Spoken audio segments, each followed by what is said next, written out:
am Roger, I'm King Nimbus, and I'm here today with Mikey, one of the main founders and owners here at Scum Pit Comics and Toys. So, Mikey, I just kind of wanted to show off this place, kind of brag about it, because this is a really unique place here in Albuquerque. We I try. love it. Yeah. So, go ahead and tell us, just first off, how long has Scum Pit Comics and Toys been around? Well, Scum Pit Toys has existed for 15 years. We've been making independent toys for about 15 years now. We started in soft vinyl toys with our Hooligan City line.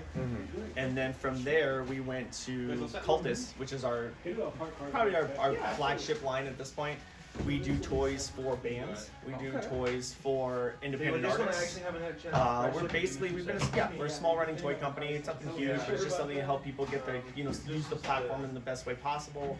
And then from there, I've worked at comic shops pretty much my entire adult life, and it was just kind of a transition to like, well, let's open a flagship store, and we'll have Scum Pit Comics to show the other side of the business. Plus, we actually just finished our first graphic novel, and that's going to be coming out within the next month.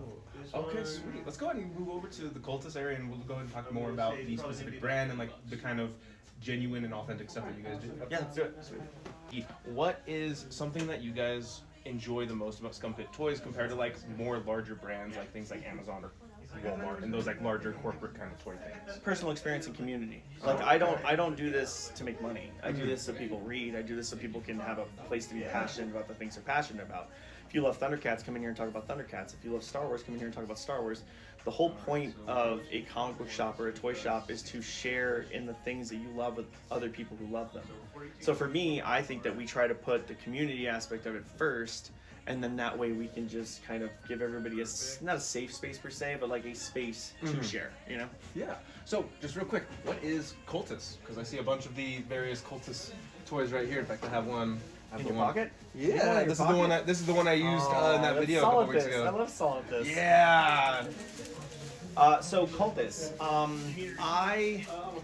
this is a long answer, but I don't care. I love Japanese toys. I love Japanese soft vinyl toys. I love Godzilla figures, sure, but my favorite type of Japanese soft vinyl toy is called a fight figure.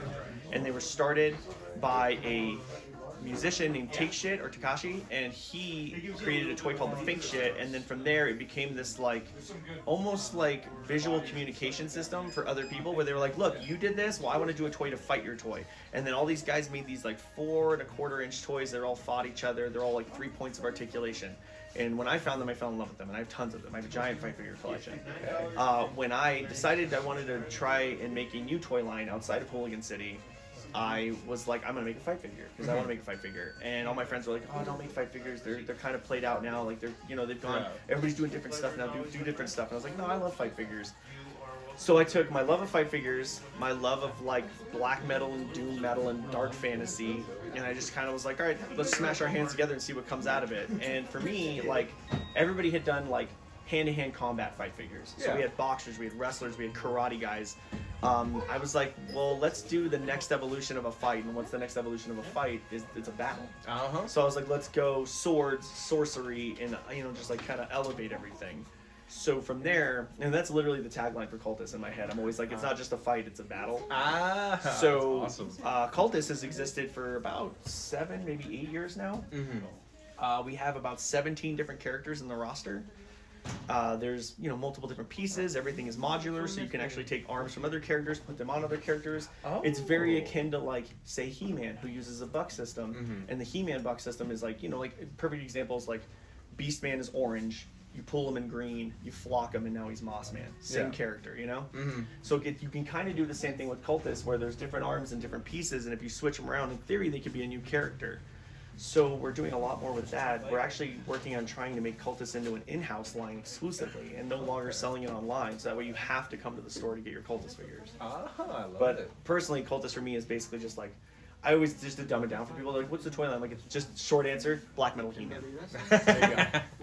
Awesome. So what are some of your favorite like designs from the current Cultus line, or from like some of the other ones that we have in the store like currently? So most of my favorite toy designs that we make are Cultus based, because that's my favorite thing that we do. Yeah, your bread and butter. Bolzer is one of my favorite characters. He's actually the lead in the graphic novel that we just finished. And then we also have Azaghal, and I think Azaghal is a really great design. This is obviously him as Mechanic, so we've got a Mechanic homage going on here. And then the one you have, actually. Yeah. Solithus is one of my favorites. Actually, Solithus is my favorite toy I've ever made.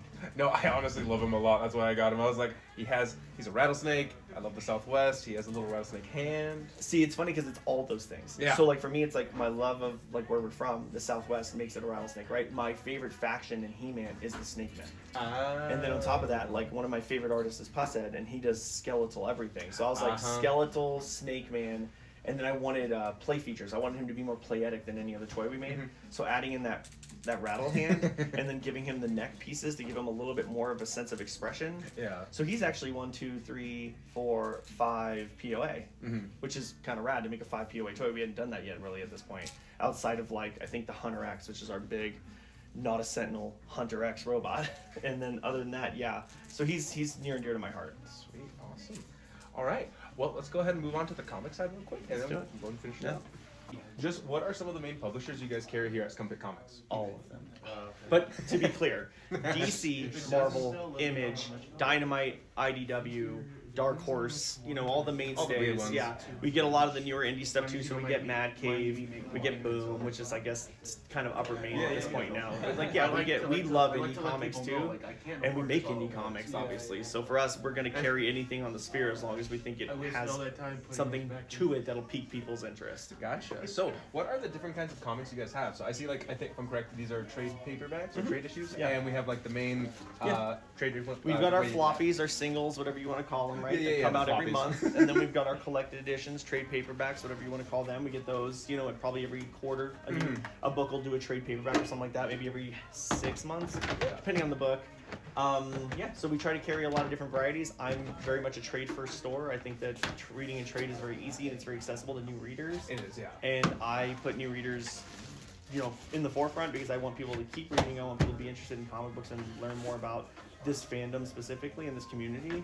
So I'm always trying to make sure that we are very new reader friendly and that we're spotlighting things in the best way possible. To that though, I will say that we do get a lot of books lately and they sell out rather fast because there's a lot of speculation in the market. And on top of that, I think that like with the invitation of YouTube, TikTok, and all these other mediums for people to be able to go like, this book is so good, buy it.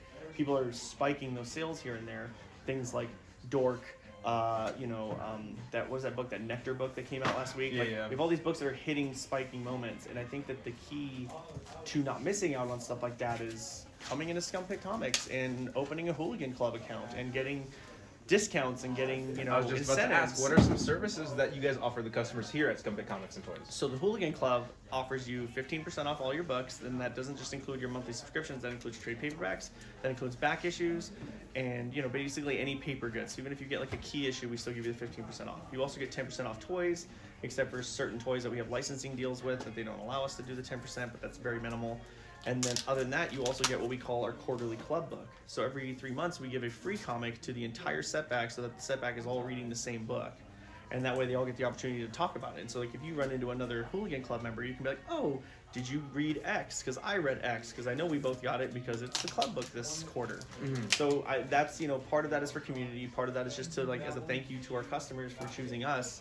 The subscription service is obviously free, and if anything, it's more just about giving people incentives to read than it is about any sort of profiting on our end. It's more just that we want people to feel connected to this comic book community. That's awesome. Just super quick, Mikey, what is the first thing you think of when it comes to Scum Pit Comics and Toys, and what is the last thing you want people to think of when you think of Scum Pit Comics and Toys today? When they walk in, I want them to think of pageantry. I want them to see the effort that was put into the design of the store. I want them to see that the store is an immersive experience just as much as it is a retail venue.